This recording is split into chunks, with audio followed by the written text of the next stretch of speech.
ఇవాళ 2024లో ఉన్నాం. ద్రవ్యోల్బణం పెరిగింది.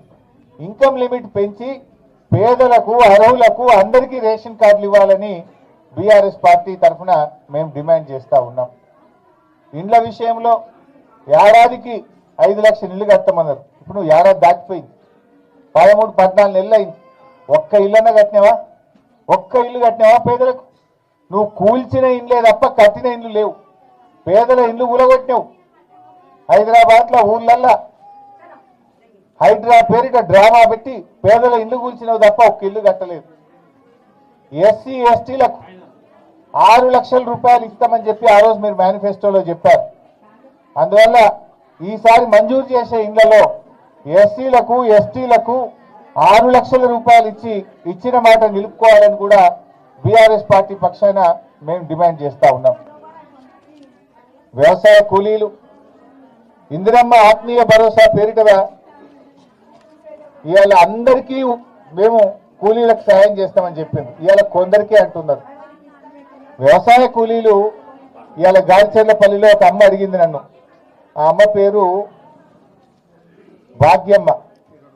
భాగ్యమ్మ అనే ఒక మహిళ ఇక్కడే గారిచెర్లపల్లిలో నన్ను అడిగింది, నాకు గుంటడి భూమి లేదు, నేను కూలికి పోతా, వ్యవసాయం కూలికి నాట్లేయడానికి పోతా, నేను మున్సిపాలిటీలో ఉన్నా అనే పేరు మీద ఉపాధి హామీ కార్డు లేదనే పేరిట నాకెందుకు ఆత్మీయ భరోసా ఇవ్వరని ఈ ఊర్లో భాగ్యం అడిగింది. ఇప్పుడు నన్ను నేనైనా అడుగుతా ఉన్న కాంగ్రెస్ పార్టీ, ఉపాధి హామీకి వ్యవసాయ కూలికి ఎందుకు లింక్ పెడతా ఉన్నారు?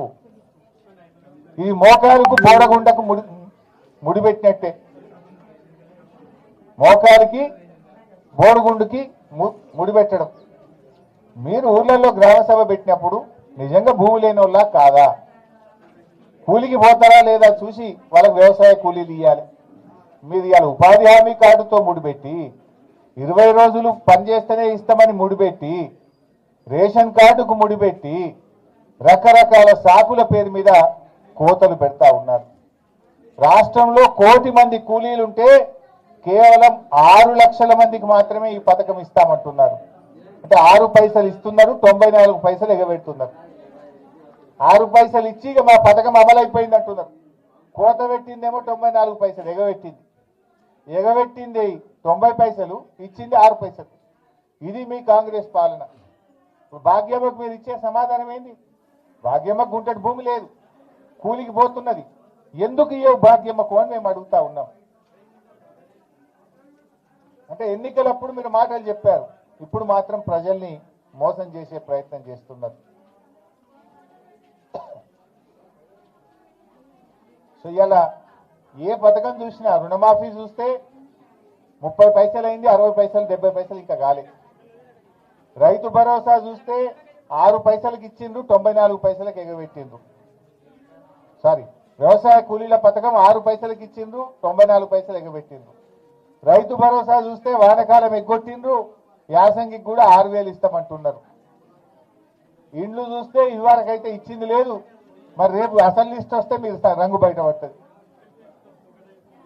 పేదలకు అర్హులకు ఇవ్వాలి తప్ప ఇన్ఛార్జ్ మినిస్టర్ పేరిట మీరు కాంగ్రెస్ కార్యకర్తలకు కట్టబెట్టే ప్రయత్నం చేస్తే ప్రజల తిరుగుబాటు తప్పదని చెప్పి, ఉన్న వాళ్ళకి ఇస్తే అనర్హులకు ఇస్తే ప్రజా తిరుగుబాటు తప్పదని కూడా మేము హెచ్చరిస్తా ఉన్నాం.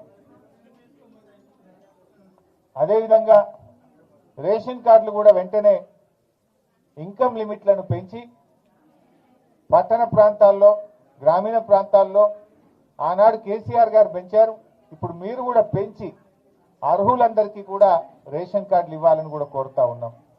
ఇలా ప్రోటోకాల్ కూడా పాటించడం లేదు. కాంగ్రెస్ పార్టీ ఎమ్మెల్యేలు ఉన్న కాడనేమో ప్రజాపాలనలో ఎమ్మెల్యే ఫోటో పెడుతుండ్రు, బీఆర్ఎస్ పార్టీ ఎమ్మెల్యేలు ఉంటే ఎమ్మెల్యే ఫోటో పెట్టలేరు మీరు. ఇదేం పద్ధతి? ఇదే జిల్లాలో వేరే దగ్గర మనం చూస్తే కాంగ్రెస్ ఎమ్మెల్యే ఉన్న కాడ బెజ్జంకిలో ఫోటో పెడుతున్నారు, నారాయణఖేడ్లో ఫోటో పెడుతున్నారు. మరి బీఆర్ఎస్ ఎమ్మెల్యేల దగ్గర ఎందుకు పెట్టారు? ప్రోటోకాల్ అనేది అందరికీ సమానంగా ఉండాలి, ఎమ్మెల్యే అయినా ఎంపీ అయినా. కానీ మీరు ప్రోటోకాల్ను తుంగలో దొక్కి ఇష్టారాజ్యంగా మీరు పరిపాలన కొనసాగిస్తూ ఉన్నారు. ఏడాదిలోనే తీవ్రమైన ప్రజా వ్యతిరేకత ఎదుర్కొంటున్నారు. ఇవాళ ఏ ఊర్లో పోయినా గ్రామ సభల్లో తిరుగుబాట్లు జరుగుతూ ఉన్నాయి. ప్రజలు పాపం అధికారులను నిలదీస్తా ఉన్నారు. మీ తప్పులకు అధికారులు బలి అవుతా ఉన్నారు. మేము అదే విధంగా ఇలా గ్రామ సభలో కొంతమంది మా చెల్లెళ్ళు అడిగారు, మాకు మహాలక్ష్మి ఎప్పుడు ఇస్తారు సార్, 2500 ఇస్తానని రేవంత్ రెడ్డి అని మా చెల్లెళ్ళు అడుగుతా ఉన్నారు. నువ్వు ఆ రోజు ఏమన్నావు, ప్రతి మహిళకు నెలకు 2500 రూపాయలు ఇస్తా అన్నావు, ఏమైంది అని అడుగుతా ఉన్నావు. 13 నెలలు అయింది, ప్రతి మహిళకు 30,000 రూపాయలు బాకీ పడ్డావు. నువ్వు మహాలక్ష్మి కింద నెలకు 30,000 బాకీ పడ్డావు. ఆడ జార్ఖండ్ లో కొత్తగా ఏర్పడ్డ ప్రభుత్వం సోరెన్ గారు, హేమంత్ సోరెన్ గారు గెలిచిన మొదటి నెల నుంచే మహిళలకి చెప్పిన మాట ప్రకారంగా 2500 ఇస్తున్నాడు. ఆయన జార్ఖండ్ రాష్ట్రంలో హేమంత్ సోరెన్ ముఖ్యమంత్రి గారు గెలవంగానే చెప్పిన మాట ప్రకారంగా నెలకు 2500 మహిళలకు ఇస్తున్నాడు. నువ్వు 13 నెలల ఇంకెప్పుడు ఇస్తావు మహిళలకు మహాలక్ష్మి, ఇంకెప్పుడు ఇస్తావు 2500 మహిళలకు అని నేను అడుగుతా ఉన్నా. 13 నెలలు ఇలా 30,000 బాకీ పడ్డావు, ప్రతి అక్కకు చెల్లెకు 30,000 బాకీ పడ్డావు రేవంత్ రెడ్డి నువ్వు. అదేవిధంగా ఇవాళ ఒక పెద్ద మనిషి అడిగింది నన్ను, 4,000 పింఛన్ అన్నాడు సార్ ఎప్పుడు ఇస్తారు అని అడుగుతున్నారు. ముసలోళ్ళ కేసీఆర్ 200 ఉంటే 2,000 చేస్తా అన్నాడు, చేసిండు. నువ్వు 4,000 చేస్తా అన్నావు, ఎప్పుడు ఇస్తావు 4,000? పక్కన ఆంధ్రప్రదేశ్లో చంద్రబాబు నాయుడు గెలవంగానే 4,000 చేస్తా అంటే బరాబర్ తెల్లారి 4,000 ఇచ్చింది. నువ్వు 13 నెలలైనా 4,000 రూపాయలు ఇయ్యలే, ఎప్పుడు ఇస్తావు రేవంత్ రెడ్డి అని నేను అడుగుతా ఉన్నా. అంటే అవ్వ తాతల్ని మోసం చేసినావు, అక్క చెల్లెల్ని మోసం చేసినావు, పెళ్లి చేసుకునే పిల్లలకు తులం బంగారం ఇస్తాను మోసం చేసినావు.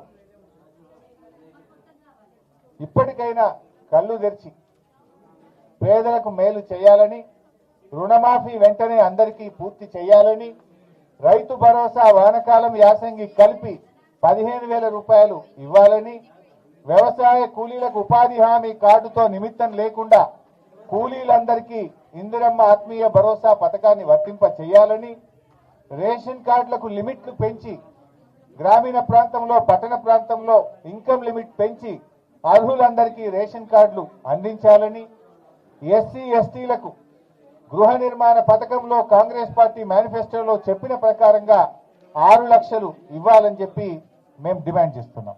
Thank you.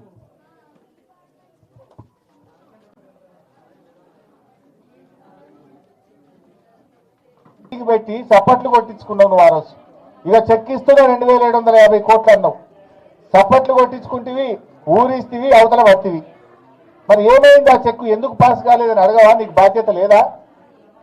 ఫైనాన్స్ మినిస్టర్కు బాధ్యత లేదా? ముఖ్యమంత్రికి బాధ్యత లేదా? ఏమైంది ఆ చెక్కు? లిస్టులో పేరు వచ్చి కూడా 2 నెలలు అయింది, మాకు డబ్బులు పడలేదు అని గ్రామ సభలో పాపం మా రైతులు అడుగుతా ఉన్నారు. మా బాలయ్య అడిగిండి ఇప్పుడు నన్ను, మా సుధాకర్ అడుగుతున్నాడు ఎప్పుడు పట్టాయి సార్ పైసలు అని అడుగుతున్నాడు. అంటే ఈ ప్రభుత్వానికి చిత్తశుద్ధి లేదు, రైతులంటే ప్రేమ లేదు. అబద్ధాల పునాదుల మీద అధికారంలోకి వచ్చి పాలనలో కూడా అబద్ధాల పరంపరను కొనసాగిస్తున్న ప్రభుత్వం ఈ కాంగ్రెస్ ప్రభుత్వం.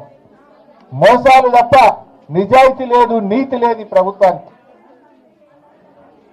సో ఇప్పటికైనా రుణమాఫీ మీద వైట్ పేపర్ రిలీజ్ చేయండి. ఎంతమందికి చేసిండ్రు